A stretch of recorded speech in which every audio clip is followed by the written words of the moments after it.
हद से मुलाकात हो, पूरी हो तेरी हर। नमस्कार विद्यार्थी मित्रांनो, एमर्स द केमिस्ट्री अकॅडमी या यूट्यूब चॅनलमध्ये तुमचं सर्वांचं हार्दिक स्वागत। सर्वप्रथम तुम्हाला आणि तुमच्या कुटुंबाला मराठी भाषा दिनाच्या हार्दिक शुभेच्छा। मित्रांनो, हे चॅनल आपण 12वी केमिस्ट्री तसेच 11वी केमिस्ट्री त्यासोबतच सीईटी प्रॅक्टिस या सगळ्या कोर्ससाठी डिझाईन केलेला आहे। लाईक, शेअर आणि सबस्क्राईब करा। आता आपण पूर्ण आखणी बघूया। आपण या पूर्ण चॅप्टर्स 12वीचे कव्हर करणार आहोत। 12वीचे चॅप्टर्स एकूण 16 चॅप्टर्स आहेत। आता 16 चॅप्टर्स पैकी वेगवेगळ्या ज्या ब्रांचेस आहेत केमिस्ट्रीच्या, त्या वेगवेगळ्या ब्रांचेसमध्ये चॅप्टर्स हे डिवाइड केलेले आहेत। आता ते डिवायडेशन कसं आहे तर त्या डिवायडेशन आपण बघूया। डिवायडेशन मध्ये 6 चॅप्टर हे फिजिकल केमिस्ट्रीचे आहेत 12वीला। 4 चॅप्टरचं डिवायडेशन त्याचा पुढचं आहे।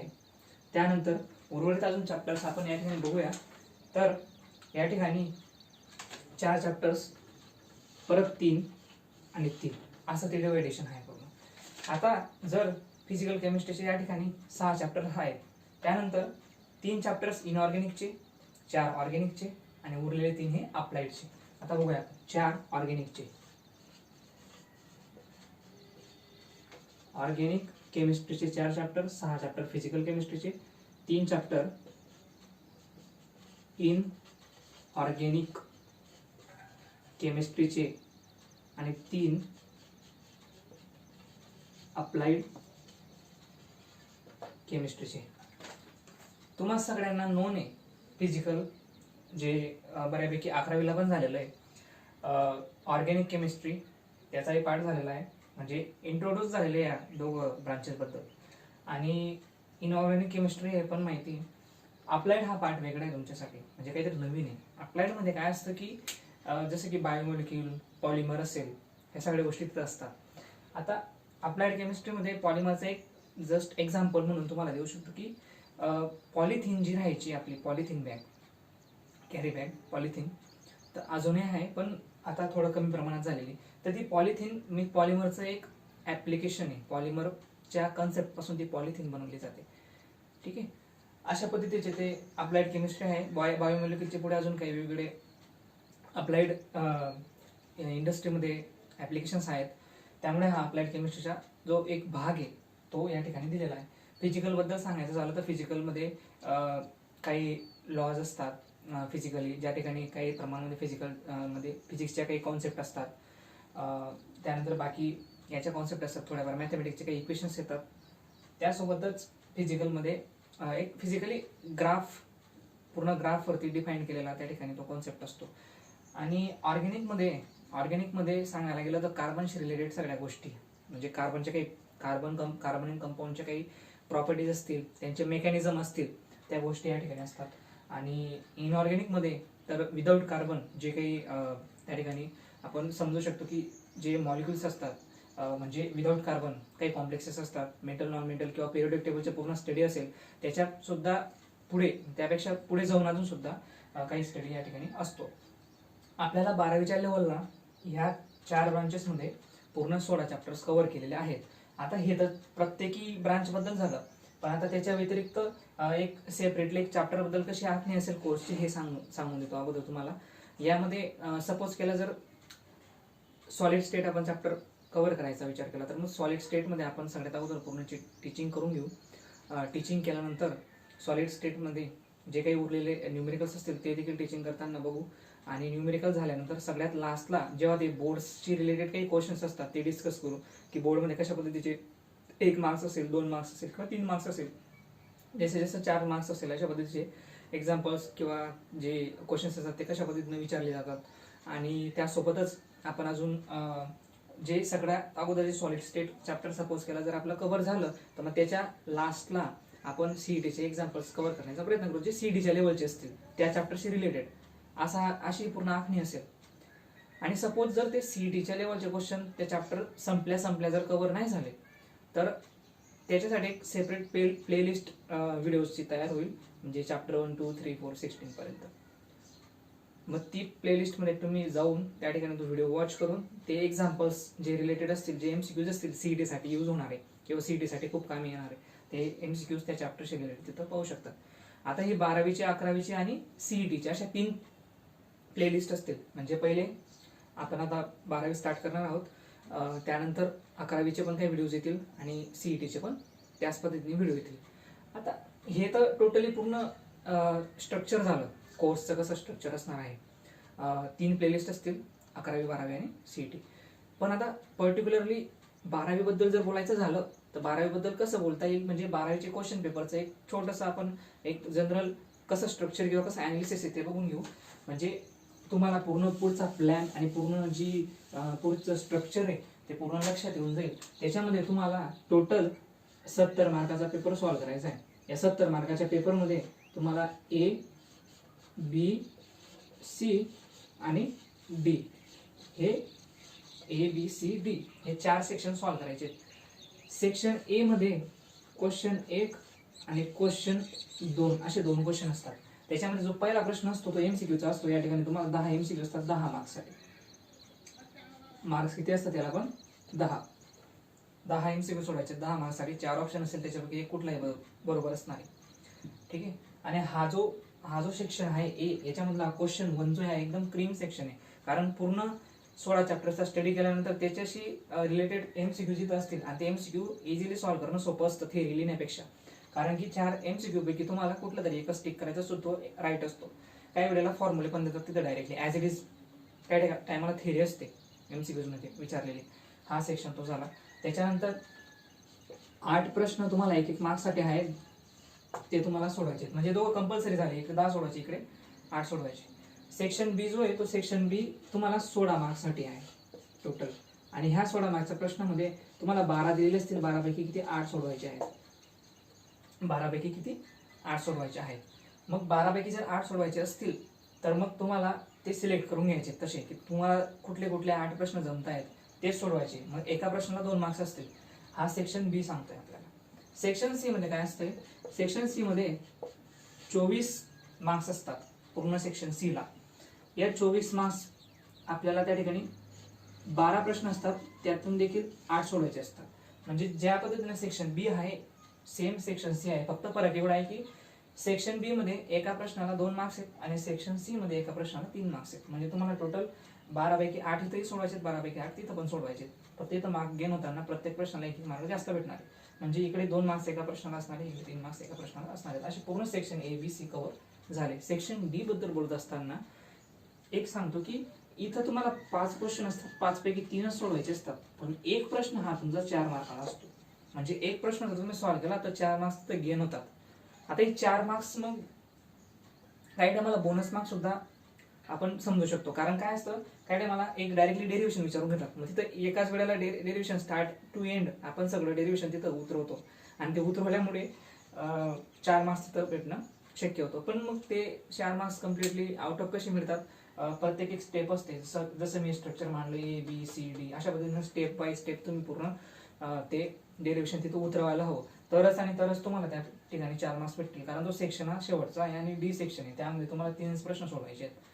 तिथं असं पण असतं की सेक्शन डी मध्ये 5 प्रश्नांपैकी 3 सोडवायचे आहेत. मग ते 5 प्रश्नांपैकी एखादा प्रश्न असा असतो की तिथं एका प्रश्नामध्ये 2 छोटे छोटे प्रश्न असतात. म्हणजे एक प्रश्न तुमचा थेअरी विचारेल आणि दुसरा प्रश्न तुम्हाला न्यूमेरिकल विचारून टाकेल. मग काही वेळेला काय असतं, इकडे सेपरेट मोठं न्यूमेरिकल असतं.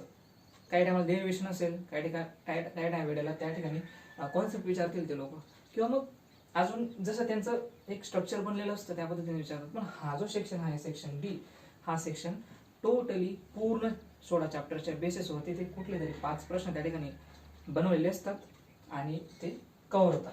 सेक्शन सी ची विशेषता जर सांगायची झाली तर सेक्शन सी मध्ये 3 मार्क्सचे प्रश्न असल्यामुळे तिथे न्यूमेरिकल 100% असतं. त्यामुळे न्यूमेरिकल इथून सॉल्व्ह करायचे असतात आपल्याला. थेअरी तुम्ही लिहू शकतात, पण तरी एक पॉइंट म्हणजे आपण असं थेअरी कशा पद्धतीनं राईट झाली पाहिजे किंवा डेरिव्हेशन कशा पद्धतीनं राईट झाली पाहिजे आणि न्यूमेरिकल ह्या 3 टाईपमध्ये पूर्ण तुम्हाला पेपर लिहायचा आहे. एक तर थेअरी असणार, न्यूमेरिकल असणार किंवा डेरिव्हेशन असणार. हा पूर्ण 12वीचा पेपर ह्या 3च गोष्टींवरती एकटवलेला आहे.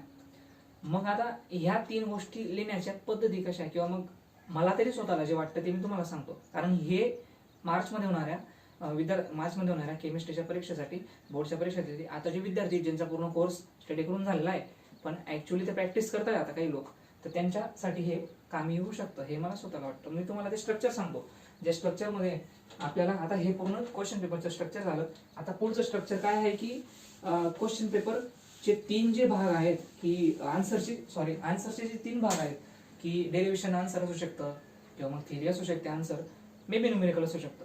आपण आता 3 पार्ट जर करून घेतले तर 3 पार्ट अशा पद्धतीने, आता सगळ्यात अगोदर हा फर्स्ट पार्ट जर म्हटलं, मी तर एखादी कॉन्सेप्ट विचारली, एखादी थिअरी विचारली, एखाद्या काहीतरी प्रॉपर्टीज विचारल्या, 3 मार्क्सला असेल 2 मार्क्सला असेल, तर लिहिताना कसं सपोज करा हा क्वेश्चन आहे, याच्यामध्ये फर्स्ट पॉईंट लिहायचं, त्याच्यामध्ये काही सब पॉईंट असतात A B C जर असतील तर तसे लागले सेकंड पॉईंटकडे जायचं, परत तिथंच काही सब पॉईंट असतात A B C, अशा पद्धतीने पूर्ण थिअरी ती सिस्टमॅटिकली लिहिली पाहिजे.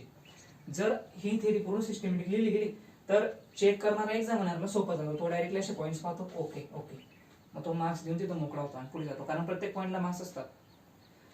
डेरिव्हेशन कडे जर जायचं म्हटलं तर सेकंड टर्म ते डेरिव्हेशन जर एखाद्या गोष्टीचं डेरिव्हेशन विचारलं, डेरिव्हेशन मध्ये जनरली फॉर्म्युला आपण शेवटी कॅल्क्युलेट करत असतो किंवा फॉर्म्युला आपण फाइंड आउट करत असतो.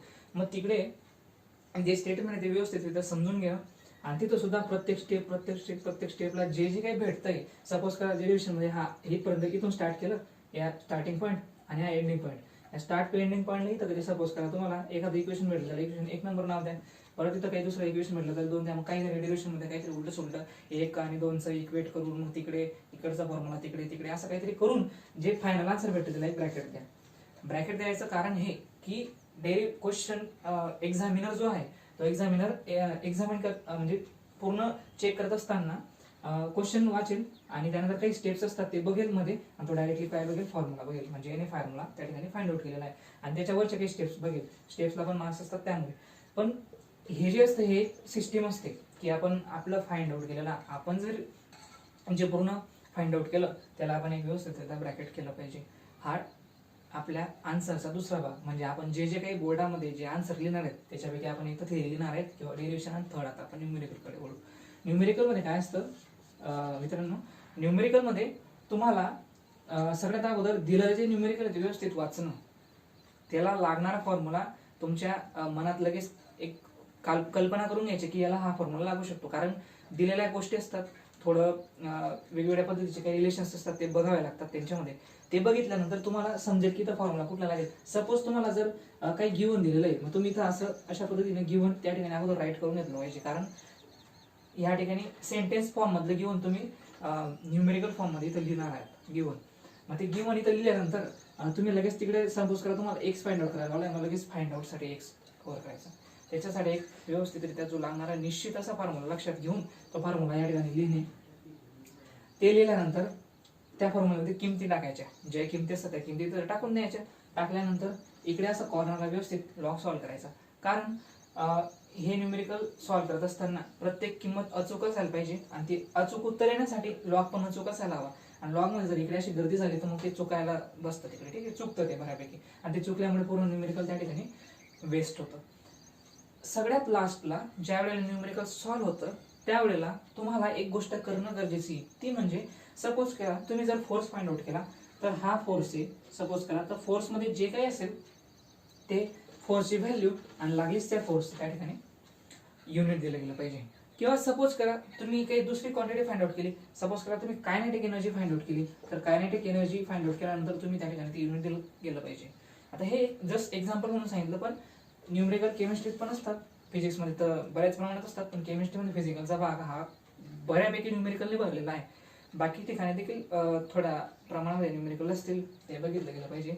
याच्यात अजून एक गोष्ट असते की ऑर्गॅनिकचा जो पार्ट असतो, या ऑर्गॅनिकच्या पार्टमध्ये तुम्हाला काही वेळेला मेकॅनिझम विचारतात, तर मेकॅनिझम विचारल्यामुळे तुम्हाला ते सॉल्व्ह करणं मस्ट आहे व्यवस्थित, कारण मेकॅनिझम जे असतं एखाद्या रिएक्शनचं ते सॉल्व्ह करत असताना ते डिस्कस करतो मी आता.